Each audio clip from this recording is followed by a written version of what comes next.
Pernah gak sih pas lo lagi ada dalam suatu percakapan, terus lo pengen nyampein sesuatu, keburu lo ngerasa emosi duluan. Entah itu tiba-tiba nangis, marah, dan lain sebagainya. Kayak awalnya buat nyampein sesuatu ke seseorang, tapi ya karena kita kesel banget, jadinya malah nyampeinnya sambil marah-marah. Yang awalnya mau nyampein suatu masalah biar kelar, malah jadi miskom, atau nambah masalah yang merembet kemana-mana.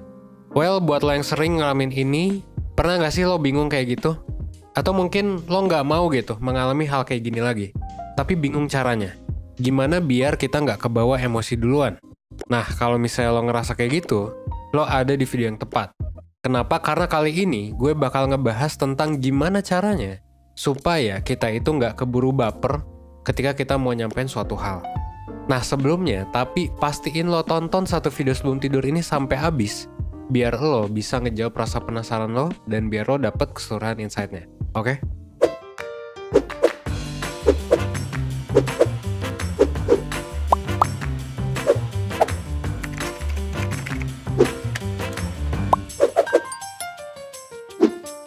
Nah, sebelum kita lanjut nih ke gimana caranya biar kita nggak kebawa emosi atau baper ketika komunikasi sama orang, ada baiknya kita juga tahu nih, baper tuh maksudnya apa sih? Nah, kalau menurut KBBI, ya, Kamus Besar Bahasa Indonesia, baper itu sebenarnya merujuk pada situasi di mana kita ya kebawa perasaan ya. Sama kayak, ya singkatannya, baper, kebawa perasaan. Entah itu ya jadi berlebihan atau sensitif ketika menghadapi sesuatu. Ketika kita jadi sensitif, ini juga sebenarnya bisa muncul karena banyak hal. Ya, tiap orang bisa beda-beda ya. Mungkin ya memang kepribadian kita gampang overwhelm, ya, neurotik. Atau mungkin ketika ada suatu kejadian kita punya pengalaman sebelumnya yang bikin kita jadi sensitif. Dan berbagai hal lainnya. Dan bahkan bisa juga sesederhana kita tuh baper karena ya kita ngerasa emosional gara-gara misal hari ini gak berjalan semulus biasanya. Atau karena kurang tidur, jadinya malah bad mood. Nah, itu juga bisa sesimpel kayak gitu. Nah, menariknya adalah ketika kita lagi emosi dan ngerasa terancam, biasanya fisik kita juga dipengaruhi sama emosi itu. Jadi bukan cuma di mental doang, kita ngerasa marah, kita ngerasa baper, tapi juga di tubuh kita. Dari sistem saraf yang memang bikin tubuh kita ngerespon gitu, untuk memicu sistem saraf kita jadi menggebu-gebu, jadi deg-degan dan lain sebagainya. Nah, jadi sebenarnya kalau lo gitu ya ketika lagi emosian, itu susah ngontrol diri, susah komunikasi, itu sebenarnya wajar banget gitu ya. Meskipun memang sebenarnya ada beberapa cara yang bisa kita lakuin supaya kita bisa ngontrol diri, ngontrol kebaperan, dan ngontrol emosi ketika berkomunikasi. Nah, salah satu caranya sebenarnya adalah bisa dengan konsep mindfulness. Lo bisa mulai dengan atur ya, ini bisa lo lakuin sebelum komunikasi. Lo coba atur tuh nafas lo pelan-pelan sampai lo ngerasa lebih rileks. Gitu ya. Jadi atur nafas lo, fokus ke sana.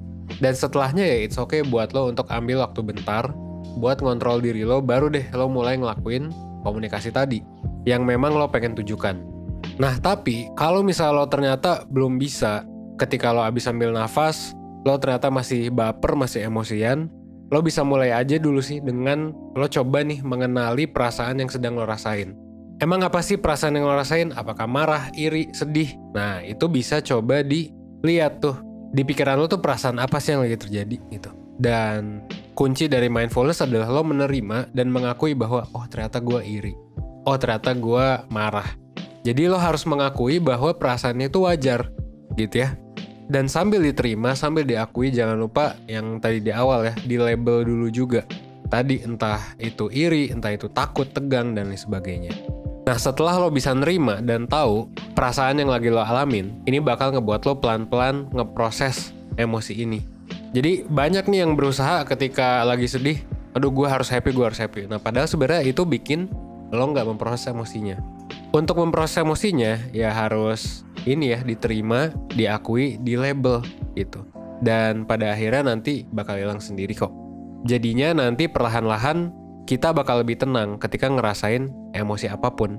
Karena kita tahu bahwa ya ini tuh wajar buat dirasain, dan kita udah tahu juga label-labelnya, kita juga udah menerima bahwa oh ternyata gue iri, ternyata gue sedih, ternyata gue marah. Nah kayak gitu ya. Dan ketika kita di kondisi yang kita butuh berkomunikasi, biasanya ketika kita udah melatih mindfulness ini, kita bakal jadi lebih tenang gitu. Dan ini bakal ngaruh ke kualitas komunikasi kita, yang bakal jadi lebih oke, gitu ya. Lo bakal jadi lebih jernih dalam berkomunikasi sama orang lain, dan lo juga bakal siap buat nerima hal-hal baru atau masuk ke pembahasan baru ketika lo sedang berinteraksi sosial. Nah, dan ketika lo udah mulai tenang, biar lo nggak gelagapan, biar lo nggak lupa, coba inget-inget juga deh tujuan awal lo untuk ngelakuin komunikasi itu buat apa. Jadi kayak kalau misalnya lo lagi baper, pengen komunikasi, ya setelah lakuin tips mindfulness tadi, lo coba inget lagi, oh tujuan gue tuh ternyata buat ini. Jadi lo bisa fokus tuh untuk menyampaikan apa yang pengen lo sampaikan. Nah, konsep ini sebenarnya nyambung sama yang namanya komunikasi asertif. Komunikasi asertif itu apa sih? Well, komunikasi asertif adalah jawaban dari ya gimana cara komunikasi anti baper. Kayak yang udah pernah kita bahas di video sebelumnya. Nah, kalau lo ngerasa lo udah bisa ngontrol emosi lo ketika komunikasi dengan cara menenangkan diri, ya udah bagus sih nanti. Jadi lo bisa coba tuh. Dan kalau misalnya lo ngerasa lo masih bermasalah dan lain sebagainya gitu ya, dan lo ngerasa kayak, kok gue nggak bisa ya untuk menyampaikan sesuatu yang pengen gue sampaikan dengan baik? Kok gue suka marah-marah sama ortu? Kok gue sama temen sering konflik dan lain sebagainya? Saran gue, sebenarnya lo bisa ikutan webinar yang diadain sama 1%.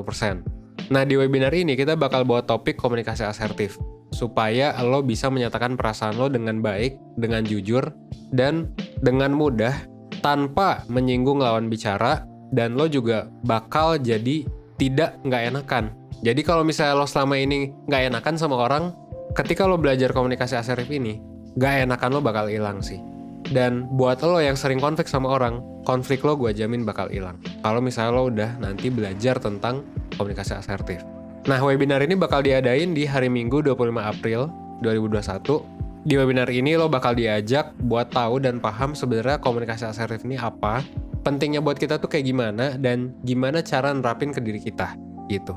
Nah, siapa sih pembicara di webinar ini? Well, ada gue, Evan, dan juga ada Kak Sabrina sebagai psikolognya 1%. Dan yang paling penting, ikut webinar itu nggak cuma daftar, ikut, kelar, tapi lo juga bakal dapet pertama psikotes, supaya lo bisa kenal diri lo lebih dalam.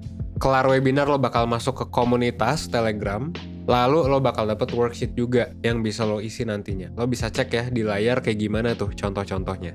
Nah, kalau lo tertarik buat ya daftar, atau lo tertarik buat tahu lebih lanjut, ya silakan aja langsung klik link di description box. Coba lihat-lihat dulu aja, kalau misalnya tertarik ya udah daftar gitu ya. Dan buat lo yang mau ikut, setelah lo nonton video ini, lo bisa lihat ya kode promo di layar biar lo bisa dapat harga spesial. Oke? Tunggu apa lagi? Lo bisa langsung daftar dan jangan sampai ketinggalan dan kehabisan diskonnya karena terbatas ya. Dan buat lo yang ketinggalan, lo baru nonton video ini dan webinar udah lewat, tenang aja karena lo bisa ikut webinar lainnya. Dan webinar ini bakal berulang juga kok gitu. Meskipun yang ngulangnya agak lama, 2 bulan sekali gitu ya. Atau lo juga bisa coba layanan lain di 1%.net. Semoga video ini bisa ngebantu lo untuk berkomunikasi dengan orang lain, dan bisa ngebantu lo supaya lo nggak baperan ketika lo sedang berinteraksi dengan orang lain. Oke? Akhir kata, gue Evan dari 1%. Well, sebagai mentor 1%. Akhir kata, gue tunggu lo di webinar. Oke?